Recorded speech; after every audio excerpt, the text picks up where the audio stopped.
So, we talked about bound currents in the material, magnetized material. If a material is magnetized, that means it has magnetic dipole moment per unit volume in whatever way this magnetization is produced. Then you have these two equations, curl of M is JB, this is bound volume current density,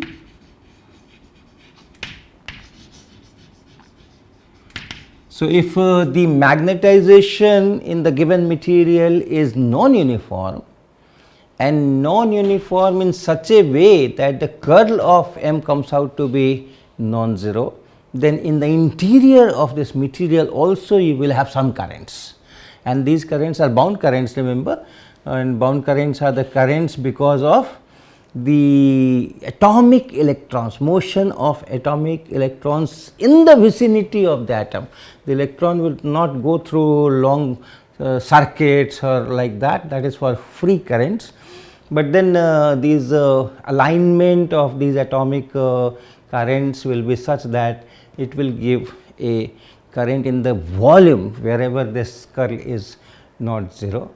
And the other equation is this M cross n cap, this is KB, this is bound surface current density. So, that we derived,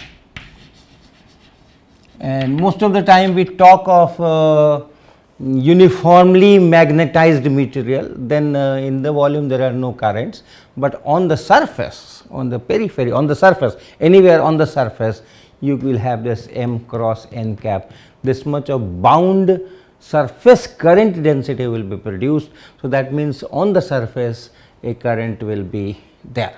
This is also bound, it is also because of tiny electron movements in their in the vicinity of their atoms only, but as a whole it gives you a current on the surface. So, these two are the basic equations, and you can obtain the magnetic field of a magnetized material. If you have a magnetized material and the magnetization is known,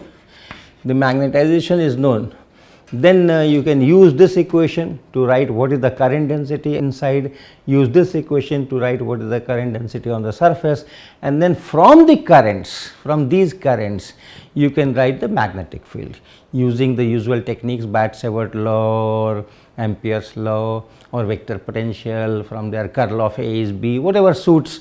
So, this is the procedure. Now, when you do the magnetization, most of the time you apply a magnetic field, external applied magnetic field, you apply a magnetic field B, external or applied,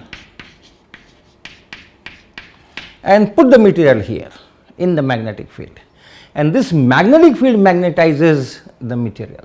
But once the magnetization is obtained, then this magnetization also creates magnetic field that we discussed just now, that you will have currents, and that those currents will also produce a magnetic field.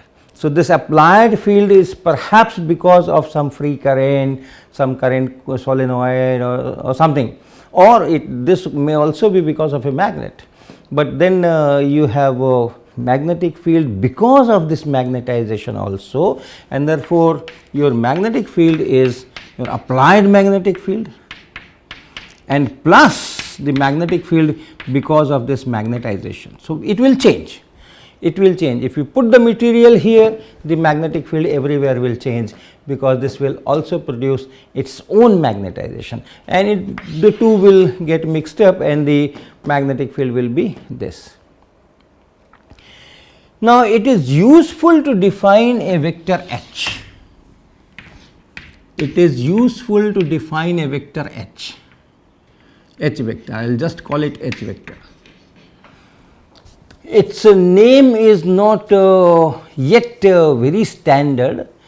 People call it magnetizing field, the several names are in use. So, we will call it just H vector to avoid any confusion, that H symbol is universally used, and this H is defined as B over mu naught and minus m.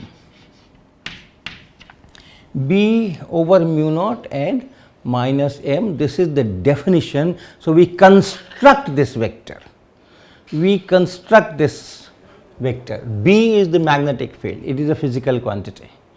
This magnetic field is that exerts force on the charged particles in motion, or on current loops it exerts torques and many things. It carries energy in electromagnetic waves, this magnetic field carries energy. So, this is a physical entity. Magnetization is a physical entity. Once your material is magnetized, you have a dipole moment and per unit volume will be this, but this is our mathematical construction and we construct this H vector. It is useful, that is why we construct it. Okay. Now, in many of the cases it so happens that when you put the material in your applied magnetic field, then this material changes magnetic field B, but this material does not change this H. H is independent of this bound current thing that appears in this material. So, let me take an example. Let us suppose we have a solenoid, a long solenoid. First start with a long solenoid, I, current I, and every turn the current is I, n is the number of turns per unit length as usual, and outside B outside is 0, outside there is no material, inside also there is no material, material is only in the wires. So, B outside solenoid is 0, B inside solenoid is mu times n times mu naught times n times I. So, B outside is 0, m outside is 0. Here there is no m. Why? There is no material. There is no material here. So, no question of dipole moment, magnetic dipole moment, etc. So, m is 0. Inside also there is no material. We start with this just a solenoid. So, B inside is mu naught Ni k cap. If I take this as the z direction, this as the z along the axis. So, B inside is this and m inside is again 0, and therefore, you write H outside which is B, which is 0, divided by mu naught minus m, m is also 0. So, H outside is 0 and H inside is again B over mu naught. So, B over mu naught, that will be N I k cap, and minus m, this m is 0, inside 0. So, H inside is this and H outside is this. Now, let us fill this solenoid with a rod, So, we put a rod here. You can put a rod of some other radius also, or the entire volume can also be filled with the rod. This is also a long rod. And let us say this radius is R1, this radius is R1 and this radius is R2. The rod gets magnetized, and assume that the magnetization is uniform, because the field which was existing here mu naught Nik, that is also uniform everywhere.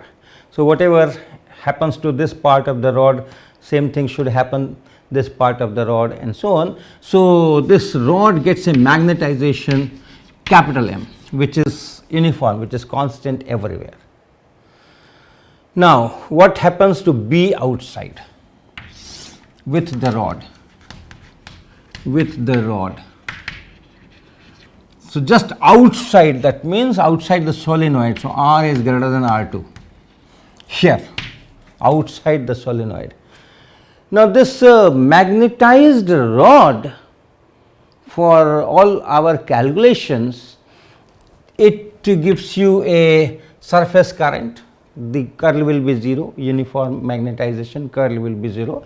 M cross n cap will be the surface current, and for this M is m k cap. And what is n cap?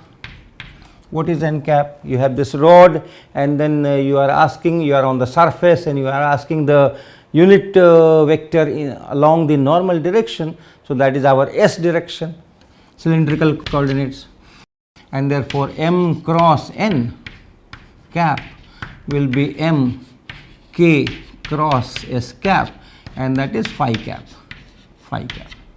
So, you have surface current. And per unit length, the current is that m. This is the current density. This is Kb. So, this is Kb. This is our current density Kb on the surface of the rod, and therefore, per unit length of the rod, if you see how much is the current, that per unit length current is this m. Just like per unit length, the current here in the solenoid is small n times I. This is the current going through per unit length. There it is this. So, because of this, there will be a magnetic field. So, our magnetic field here is okay. Here it is 0, because this is again a solenoid. So, this magnetic field outside is 0. M outside is 0, and therefore, H outside is 0. Good. Obvious. So, this is for R greater than R2. Now, your R is somewhere, let us say here, let us say it is here. This is our point. So, R is now less than R2, but greater than R1, outside the rod, but inside the solenoid. Once again here for this B, what is B? B is due to the solenoid. For this it is an internal point, but due to the rod it is outside 0. This rod itself is a similar solenoid because of the same kind of current phi cap direction, and m is the current per unit length. So, this m is taking the role of n into I. So, outside this, the magnetic field due to this rod is 0, and for the solenoid, the magnetic field due to the solenoid is once again this. So, B is mu naught n I k cap. There is no magnetization. There is still no magnetization, no material here, and therefore, if you calculate H, that H will be n I k cap. Here also it was n I k cap inside the solenoid. Here also it is n I k cap, but we have taken this region. What happens inside the rod? Because here you will get to magnetic field from this surface current also. You will have the magnetic field due to the solenoid, and you will also have magnetic field due to this rod, which has bound surface current in the same fashion. So, what happens here? So, for R less than R1 inside the rod, what happens? Here you have magnetic field due to the solenoid, and that will be mu naught n I k cap, right. This is a point inside the solenoid. So, the magnetic field is B is mu naught n I k cap, and then you also have current in the same direction, in the same sense, and that surface current is K. So, B because of the rod will be mu naught times K, which is mu naught times n, m, mu naught times m. because here the surface current density is k, per unit length it is k, here per unit length was n into I, and they are circulating in the same directions. So, you will have magnetic field because of this rod, magnetization of rod, because of this bound surface current in the z direction, and then the magnitude will be given by this.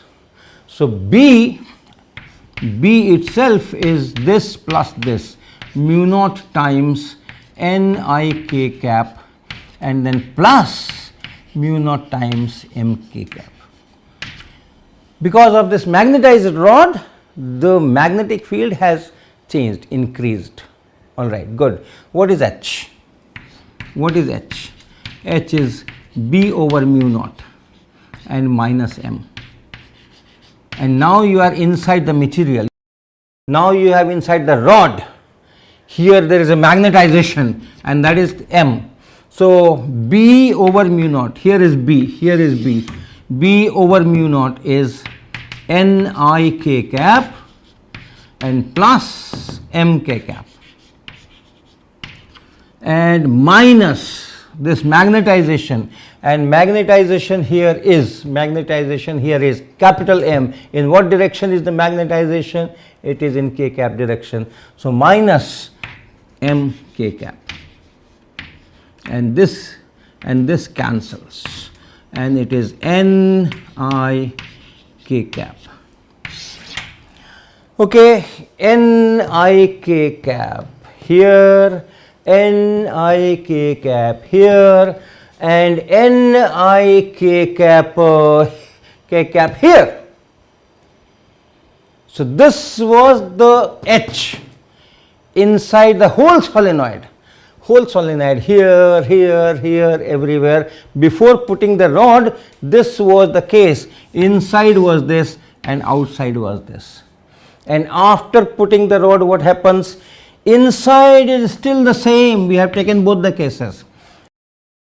Between R1 and R2, that means outside the rod but inside the solenoid, and also R is less than this rod radius and smaller than solenoid radius.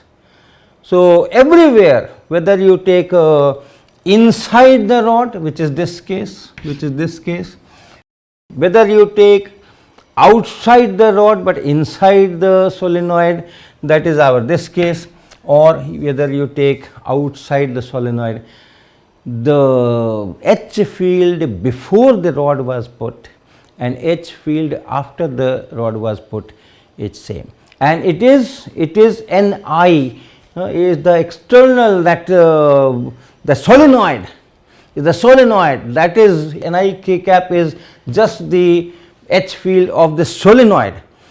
So, this magnetization, this magnetized rod is not producing H field, it is only the solenoid that is producing this thing. So, that is how H is defined, and that is the benefit of H in some cases at least. But this is not always the case. If I take another example, let us again take a long solenoid. Let us take this solenoid, again that small n and I cap will be there, each turn will carry a current I, and n will be the number of turns per unit length, tightly wound, do not go by these separations, tightly wound solenoid. And inside this solenoid, let me make it a bigger solenoid so that the discussion is easy.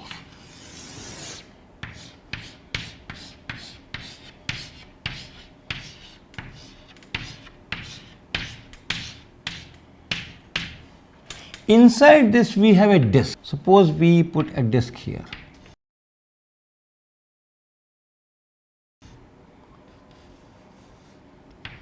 So, this is a disc, this is the top surface and this is the side surface. This is, let us say, circular disc, this is a circular disc, and the radius of this circular disc is, let us say, small a, and radius of this is some capital R, let us call it capital R. Okay. And it is magnetized. Once the solenoid current is there, magnetic field is there, that magnetizes this, and this magnetization in this is mk cap, just like our rod. Only thing, the rod is now not of a large length, the height is only this much, and this is, let us say, h. This thickness of the disc is, let us say, h. Now, before the disc, without disc, let us say without disc, when the disc was not there, h was Nik cap, just the solenoid, we have calculated it just now. Because of the solenoid alone, h is Nik cap. Now this rod disc is there, and the disc is magnetized, uniformly magnetized, and therefore curl of m is still 0, no bound volume current density. But then you have this m cross n cap, and that will be in phi cap direction, and the magnitude will be m. So there will be a current density here, and the current will flow like this. The current will flow like this on this periphery, the curved boundary of this thing. No surface current density on this surface, because m and n cap will be in the same direction, and this cross product will be 0. So no surface current density on the top surface, no surface current density on the bottom surface, but on the curved surface, yes, there is a current density, and that current density will be Kb. This will be m phi cap. We just discussed these things in our previous examples. Now let us write what is the magnetic field here at a distance z from this disc. This disc is short, thickness is small, so we can take the distance from anywhere, center of the disc, let us say, and then z is large as compared to h. So this is just like a current loop. This is just like a current loop. How much is the current? How much is the current on the curved surface?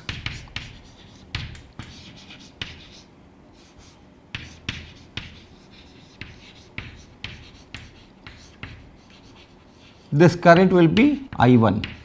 This current will be m times h.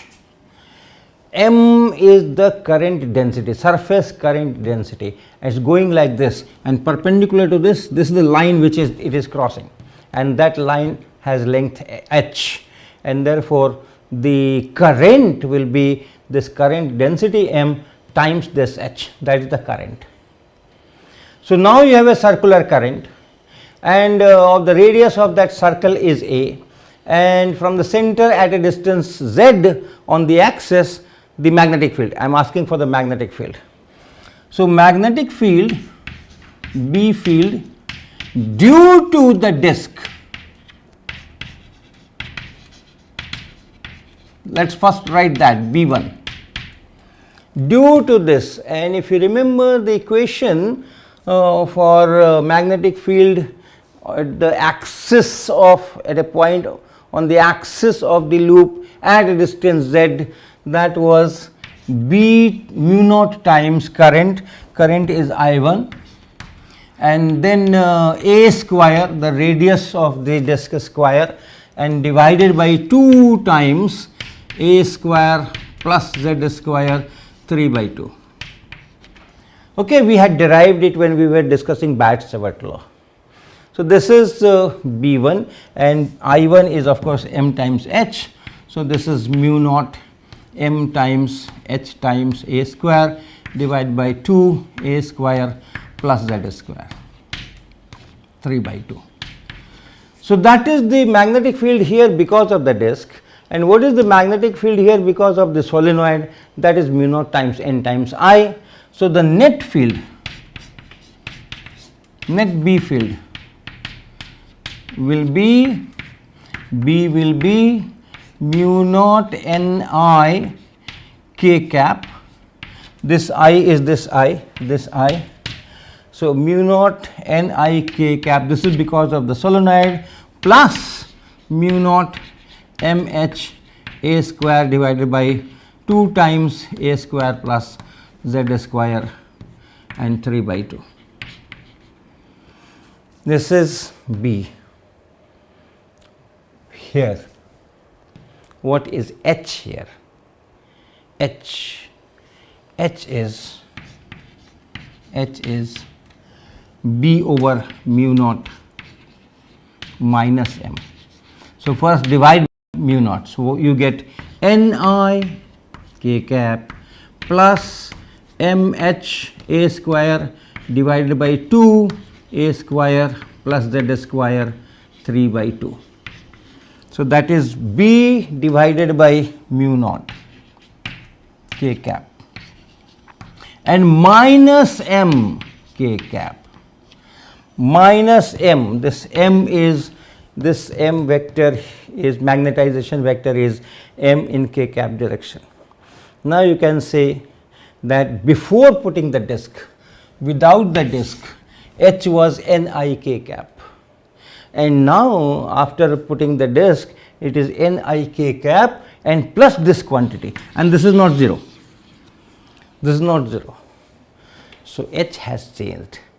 So, in some of the cases, the H is only decided by the field that you have applied from outside, and the magnetized material that is creating a magnetic field is contributing to the magnetic field, but not to the H field.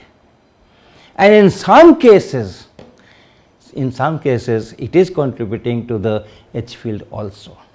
So, what are those conditions, when we can have that kind of situation, when we have this kind of situations, those things we will discuss in our next lecture.